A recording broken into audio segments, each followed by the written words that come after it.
this portion.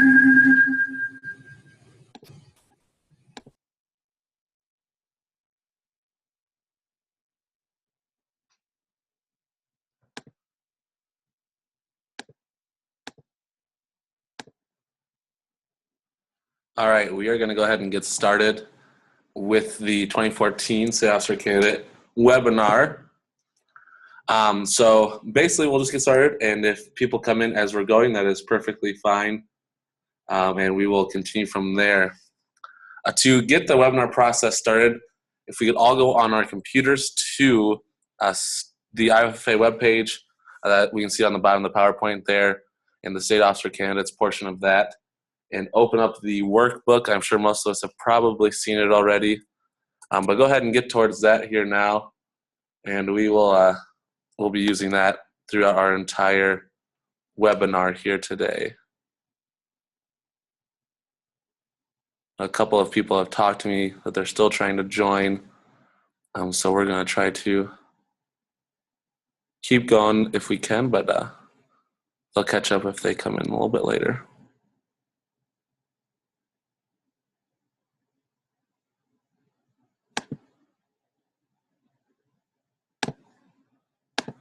So we're going to get started here.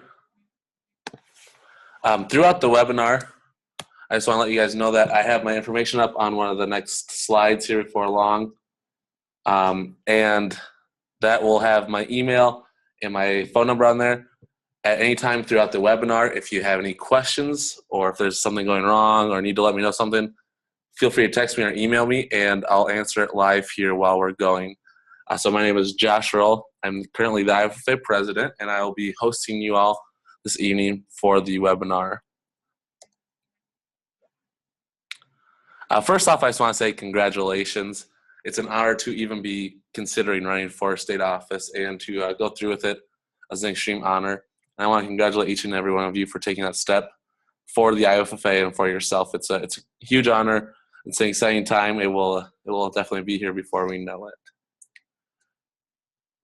Like I said earlier, if you have any questions at any time, it can be about the process, it can be about what you experience, it can be about your year as an officer. I will do my best to answer those. My information is right here. Take a second to jot those down or put it on your computer somewhere so you can get that there. So we'll take a few seconds here and go from there.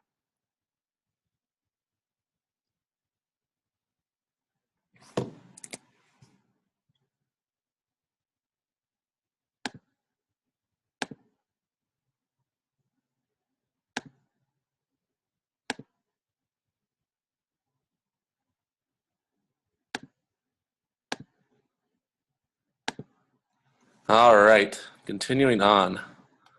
So basically what's going to happen this evening, I'm not going to take up too terribly long, probably 15 to 20 minutes, and we'll have a few minutes for questions. But basically, we're just going to go through what this whole process entails and get you ready to go for the process. So as you can see on the screen here, you have the 7 steps to what happens for this process. So filling out the application, you all have had that opportunity, and you've all had that done already. 2, the next part that we'll be taking the bulk of this time to talk about is interviews at the FFA Enrichment Center in Ankeny, Iowa. I assume most of you have probably been here.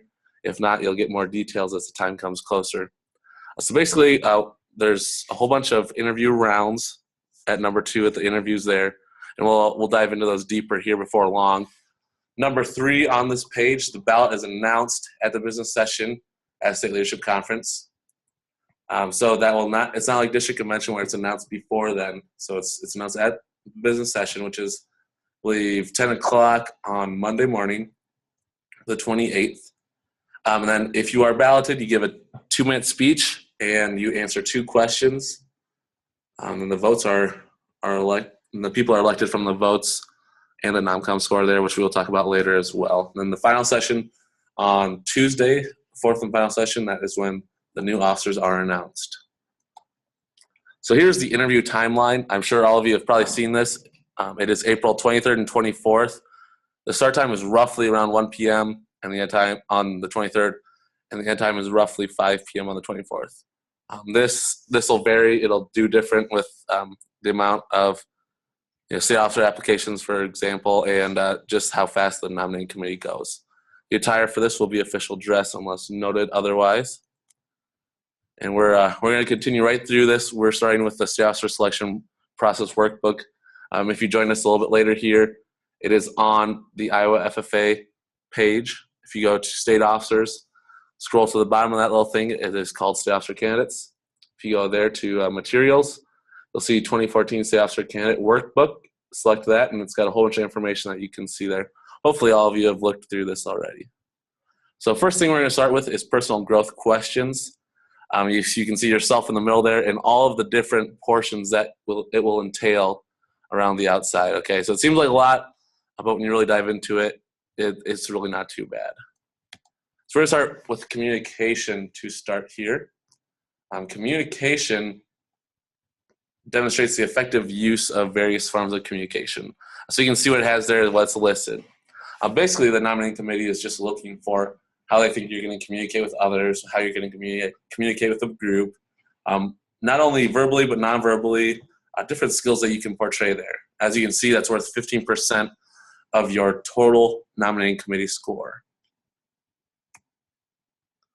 Team player, this will come into play a few times here. Just demonstrating how you can work as a team. Obviously, the 9 individuals that are state officers spend a lot of time together. So being a team player is a huge part of this process. Okay, there'll be a team player or team portion of the interview where you'll come in with a group and you'll be given a task to complete, and you'll get graded on that portion of the activity there. Moving on, number 3, areas of knowledge. So this will really test your skills that you know with not only FFA but agricultural education and agriculture in general. This will take a little bit of work on your part as well as some of the other ones, but this one especially, make sure that you're up on your knowledge as far as agricultural education goes, FFA, and just agriculture in general. So different websites to go to. Iowa Farm Bureau is always a good one. Go online, just search, go into the DNR. That's another really good one to look into as well. And the last 2 are worth 10% as well, as you can see. Number 4, organization. Being a state officer for 12 months over the year definitely takes a lot of organization. So the nominating committee will be looking at how you organize yourself, how you can be dependent on as far as deadlines come and all that kind of stuff. So that will be worth 10% as well. Character, that's really a big one here, and it's the most important one. It is worth the most points, and personally, I think it should be worth even more than that almost. So basically, character just brings out how you come across to them. If you're genuine, responsible, honest, and even it even pulls in some of the ones that we talked about before for the other portions that are taken into account for this. So definitely make sure that you show high character and you're yourself. Moving on, passion for success, 12.5%. Basically, this is just showing your passion for FFA and its mission statement, and showing yourself and showing the nominating committee how much you care about FFA and the 14,000 plus FFA members. Number 7, also worth 12.5%, is influence. This demonstrates the ability to influence others through modeling expectations, building relationships, and growing the organization. So you can see the examples here as well. This kind of relates back to that character and to some of the ones that we've talked about before too, and how you can influence others to become more successful. And last one on here, I believe. Yep, last but not least is critical thinking. So this just demonstrates how you can be resourceful and you can find out the info that you need to find out. Now, all of these, the last 8 that we just went over here is essentially just what the nominating committee looks for during all the different interview rounds. So they'll be looking for different things, different portions or different trait builders during each round that you can get extra points for, you can get a certain amount of points for. Now, real quickly, before we move on, the nominating committee is made up of 12 members from across the state. There's 2 from each district. As you all know, there's 6 districts in the state. This is done to spread the representation equally across the entire state. The 12 NomCom members are all your age or younger. Do not be worried about that. They're all very nice people. I'm sure that you've gotten to know a few of them over your years in FFA. So don't worry about the nominating committee too much. They're not too scary. All right. So if you have any questions about that, make sure we are sending questions into me. My email, jearll@iowaffa.com. My phone number, 712-461-2679. If we have questions, make sure that we are submitting those so I can answer them on the spot. All right, so we're going to move into the interview rounds now. This will take up a bulk of our time here, kind of talking about those, and hopefully making sure that we are comfortable with those. Again, I'm sending those questions, and I'll get them answered.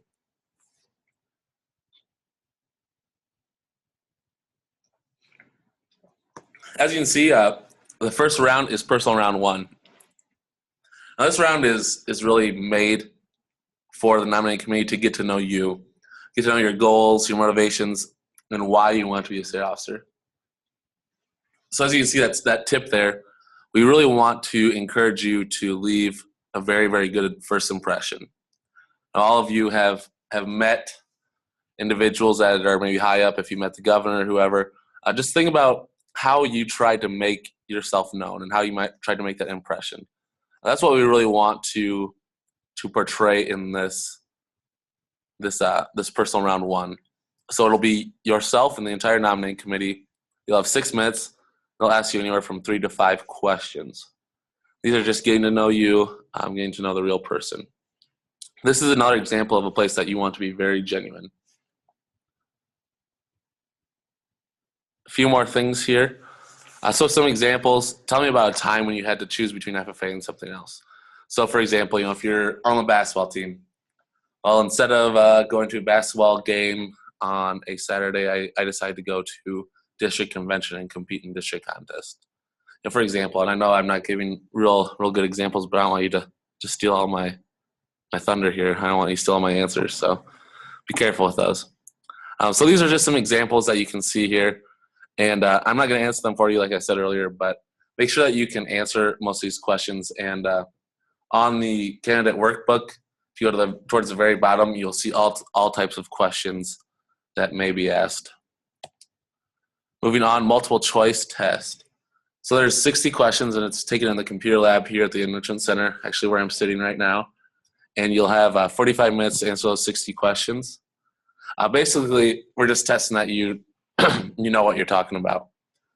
I'm not going to tell you to get extremely worried about this, but definitely go over the different things such as agricultural education, FFA, and agriculture in general. Those are the three main things that we focus on. So with that, I recommend you check out places like FFA.org, IowaFFA.com for FFA. For agriculture, check out like Iowa Farm Bureau for agricultural education. Look into STEM and CASE and look at those different things and make sure that you know what they stand for, what they mean, and definitely have a base knowledge on that. Now, we're not going to ask you extreme questions, and we're not going to try to reinvent the wheel here, but just make sure you have a base knowledge on all 3 of those: agriculture, agricultural education, and FFA. There are also resources on the bottom of this candidate workbook, I believe, as well. So if you haven't looked at that already, make sure you look into that. Round 3, writing exercise. So this is basically just evaluating your ability to write. It's pretty simple there. A big thing to do is study the hot topics, and that is also on the interview or the state officer candidate workbook. And I will get to that after a while, and we'll talk about that there. But make sure you're very well versed on that, and you can make yourself sound intelligent while writing. This is important not only during your state officer year, but for time to come, along with all the other different personal rounds and everything else as well. Here are the hot topics. I have not change them on this PowerPoint. I apologize that I didn't get them down there. But we'll go to on our candidate workbook, if you're not on there already. Go to page 9, and you will see there hot topics, American agriculture. The following bullet points are the hot topics that we are focusing on this year. So like it says, it's American agriculture. So I met with some people that are pretty high up in Iowa agriculture, and these are some of the challenges and difficulties that they saw in Iowa today. So first one, the challenges of feeding and growing populations, the importance of climate change debate, technology changes influence animal agriculture, organic versus conventional or commercial farming and labeling claims, all natural, grass-fed, open range, etc. The role of impact of ethanol and renewable energy. So these are very wide, they're very broad. And their intent is to have you look into them and actually learn about them and to know about them. Definitely try to look into these. As it says lower, it has, it's good to have 2 to 3 stats with cited sources. Explain the disadvantages and advantages of these hot topics. Articulate facts, know stuff about this. Recall historical agricultural events, and just promote how this develops leaders. So, for example, if you're giving a speech on feeding and growing population, it's important to know how many people we're going to have by 2050, which I'm sure you all know. Okay, and it's important to know why or how we've made these changes. So it's not just important to know different things, but it's important to know how to affect them and how to keep them continuing on for the future. So we're moving on to round 4, and remember, if we have those questions, you let me know. And I'm going quick here. I don't want to take up what day is it? Thursday nights? I don't even know what day it is. That's bad, guys. All right, I don't want to take up all your Thursday nights. So round 4, one-on-one. So basically you'll have 12 interviews, each person on the non-com. You'll go around, and you will get asked 2 or 3 questions with each one of those individuals on the non-com. So basically, they just want to get to know you, get those targeted traits that we talked about earlier, and see how you act one-on-one. So my best tip for you on the bottom there, it says that, but set up mock interviews with people. Just talk to people, have them ask you questions. So sit down with your buddy at high school or college and say, hey, can you ask me some questions that might be in an interview? Just answer those questions, feel comfortable, and that's what we want you to do during this portion. Oh, I just got a question. What day is it? Perfect. It's Thursday, I believe. I'm really doing good with this. I got another question in. Are we allowed to have packets with works cited in it? For that, no, you are not. As far as I know, I'll have to check into it. That's actually a really good question. But last year I do not believe that we were able to. But it was a little bit different for me because for state president interviews, it's just a little bit different than state officer candidate interviews. Really good questions, well, except for that first one, but giving me a hard time there. But I do not believe you can have the packets there. So finish up with the one-on-one there. Best advice, get a few people that you know pretty well and just feel comfortable with that. And once you get comfortable with them, maybe try with somebody that you don't know real well. Maybe your speech teacher at school, or acquaintance you don't know well, or even as a state officer. That's a good opportunity as well to get to know them better too. So some examples of questions people could ask you. Again, I'm not going to answer the questions for you because I want you to answer on your own and be yourself. But just take a few seconds to look those over.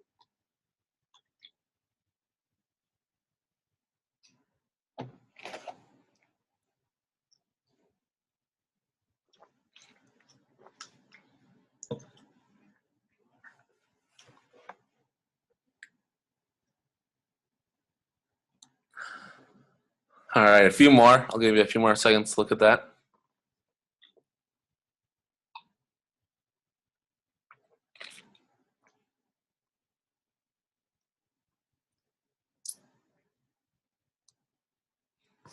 All right, moving on. Group activity, I talked about this real briefly earlier.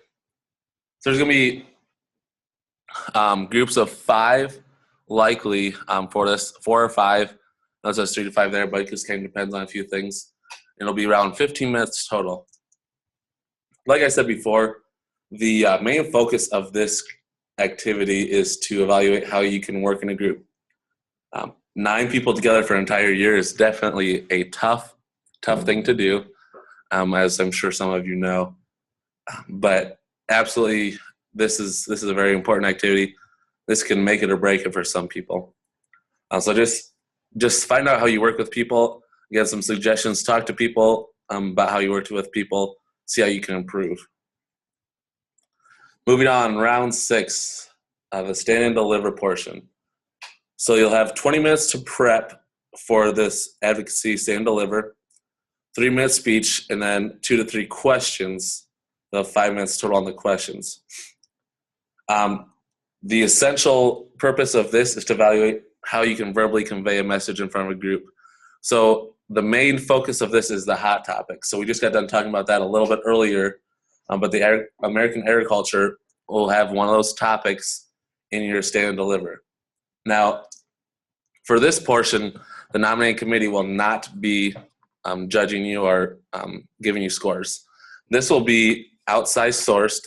What I mean by that, I have ag industry leaders from across the state coming in, and they will be judging you and giving you scores on this. I'm really excited about the people we have coming in. They're top-notch people. Not scary at all. Very experienced, but they know what they're talking about. They're a lot of fun, and I'm really looking forward to having them in here. This may be what some people consider the scariest part, but just work on things that you maybe wouldn't work on. So, for example, find out some agricultural facts that you can incorporate. Have some type of story that you can share that people can relate to. And just make yourself feel comfortable talking to people and use some preparation time and give some speeches. I think that'll be your best bet on that one. And you can have a lot of fun with this one. So again, those are the last year's topics there.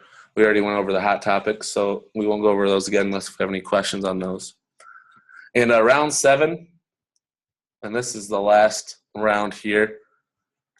We have personal round 2, and this is the last portion of the entire interviews. The nominating committee brings you in, and this is your last chance to show them who you are, share examples, and just share about your life.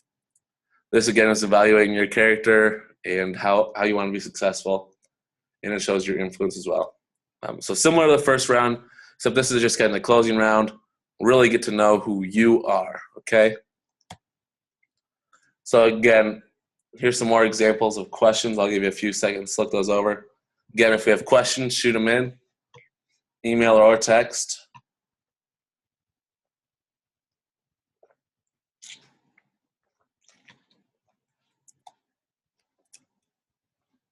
All right, so we are through number 1 and number 2. Let's review number 3 through 7 here real quick. So the ballot is announced at the business session. I actually have a question before I talk about this. So the question is, for stand and deliver, what materials can we have in the prep room, such as a stopwatch? You will not be allowed to have a stopwatch, I don't believe. There will be a clock in there, and there will be people giving you time warnings. If you have your own watch on, that would be recommended, and that would definitely be okay. I don't think that you're allowed to have a stopwatch, but again, that's something to look into. I'm going to say that we probably don't allow that. So either have your watch or just be aware of the time with the people that are there as well. And something to remember, 20 minutes might seem like a short time to prepare for that, but you only have to give a 3-minute speech, so it'll definitely be enough time for you to prepare. So good questions. Thank you for finding those in. Keep throwing them in there. They're great questions. All right, number 3 here. The ballot is announced at the business session. That is 10 o'clock on Monday, the 28th again. That'll be announced by our nominating committee chair during the business session. So following that, literally seconds, minutes afterwards, the president candidates will be up on stage giving their speeches, answering questions, and then secretary reporter will be up giving those speeches and answering the questions. So there will be 3 different groups giving speeches and answering questions in front of the entire delegate body. That's the president, reporter, and secretary. After that, each district splits up within Hilton Coliseum, and they are split into the districts, and then the district candidates go to those portions to give their speeches and answer the questions. So we kind of checked off 3, 4, and 5 there pretty quick. During that portion, the votes are cast and election results are final, and that will be announced at the 4th and final session of State Leadership Conference on Tuesday afternoon. Our meeting will end in 10 minutes, just so you guys know. So we better keep this booking along. We're pretty close, though. So that's kind of how that wraps up there with State Leadership Conference. After the results are announced, obviously they're up on stage, and that's kind of how that works. All right, just real quickly, these are how the scores are put together. On the right-hand side, if you're looking at your computer, it is the blue. That's the delegate body. That's 40%. And the left, the red portion, is the nominating committee, which is 60%. So, if you're really good with interviews and you had a really rock star nominating committee portion there, that's 60% of your total score. The delegate body, say you didn't do too well on that, but you still did really good with nominating committee, it doesn't matter as much because that 40% is less than the 60% you're given. Okay, so it's weighted a little bit towards the nominating committee just because the nominating committee has really gotten to know you a lot more than a 2-minute speech and 2 answered questions. So that's kind of why that's there. So it's 60-40, and the delegate body decides the rest there. Now we have about 10 minutes left before the webinar is essentially over. But we don't have a chat box now. Well, we do, but it won't work the same. But if we have any questions, please send them in a text or an email right now. We'll try to get those answered. And here's my information again. Or take the next 2 minutes, text or email any questions that we have about the entire process. I know we went through this really quick. I wanted to value your time this evening as we are getting ready for the interviews. So we'll wait a few seconds here to see if we get some questions in, because I'm sure that we all have some.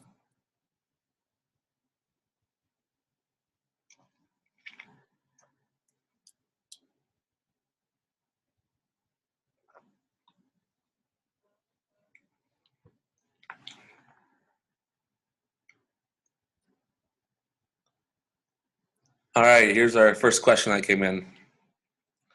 Are there actual rooms at Hilton for saying speeches in front of the delegates, or are they in the stands? They are in the stands of Hilton, split up into 6 different areas. It would be ideal to have it in rooms, but unfortunately those are all used for contests and different things going on. So they will all be in Hilton. Good thing Hilton Magic is big enough for us all. Go Cyclones.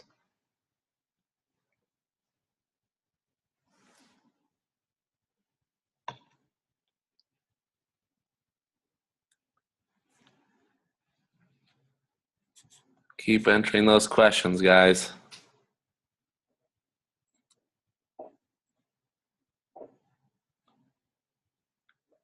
All right, next question. If we make ballot, how will a majority of our time be spent at state convention? A good question. If you make ballot, you'll find out obviously at 10 o'clock roughly in the morning there. And if once you get balloted and you give your speech and you answer the 2 questions, you are free for the rest of the convention until fourth session when it is announced. There's not a lot of responsibilities. There's nothing really to be done unless if you're notified otherwise. There might be opportunities for special meals or whatever to go to, but we won't really know that until we get very close to convention. So really, majority of the time is on your own. If you're with your chapter, great. If you're hanging out around Hilton Magic, that's fine as well. Next question. Are we responsible for driving ourselves down and are we responsible for driving ourselves down, and are there multiple of us in a room? So as far as, I think this is geared towards, well, I guess I'll answer it for both. For interviews, yes, you need to get here by yourself, or with whoever. If you come with your family, that's fine. Advisor, that's fine. Yourself, that's fine with me, if it's fine with your school. But yes, your responsibility to get down here, and there will be multiples in a room in the hotel there. Likely, I want to say probably 4 to a room, which is how it'll work. For a convention, you're responsible as well for getting there by yourself. With that said, we will not have you on our rooming block. You'll be with your own chapters for that, or on your own with your parents, whatever you choose to do. Hopefully that answered your questions. What time will interviews end on Wednesday night and begin on Thursday morning? Really good question there. I anticipate they will end anywhere from 8 to 10 on Wednesday, and they'll start up around 8 o'clock Thursday, and there'll be breakfast at the hotel. This really varies too a lot with how fast they go on Wednesday. You know, if we can get some extra things done on Wednesday night, then maybe we can start a little bit later on Thursday. So that's just how that kind of process works there, and it all depends. But roughly, I would say around 9 or 10 on Wednesday and 8 o'clock in the morning on Thursday. Question here, where do the candidates chill out while they're not interviewing? During the nominating committee process here at the Enrichment Center, there'll be a interviewed room, so you've already gotten through the interviews, so that portion, and then a non-interviewed room that you have not been through the interviews. So it'll be in one of those 2 rooms the entire time. At state convention, if you are to make ballot, you're able to, if you do make ballot, you'll be going back into the locker rooms and waiting in that portion of that until you interview, and then go back when you're done.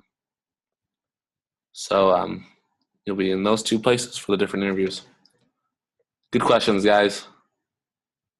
We have about 3 minutes left until our webinar time is up. Are there any final questions that are entering?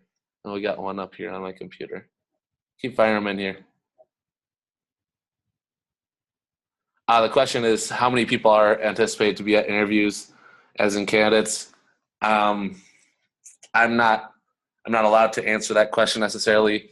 I will tell you though that we have more this year than we have had before. So we'll have had ever before. So it's exciting times, and I'm really looking forward to it. Next question, will everyone go through the round before the next interview round begins? Not necessarily. For the most part, yes, but you'll get different things such as the test, where that can be taken at different times if need be, or the stand and deliver with the agricultural panel in here, and that can be a little bit different if need be too. So we can mix around if we have to, but most of the time, everyone will go through the round just to keep it kind of on track. Next question. What is your favorite color? My favorite color is orange. Thank you for asking. Less than a minute left. I think this is where we're going to part our ways here. Thank you all for coming to the webinar this evening. I appreciate it. If you have any questions, please let me know. Best of luck.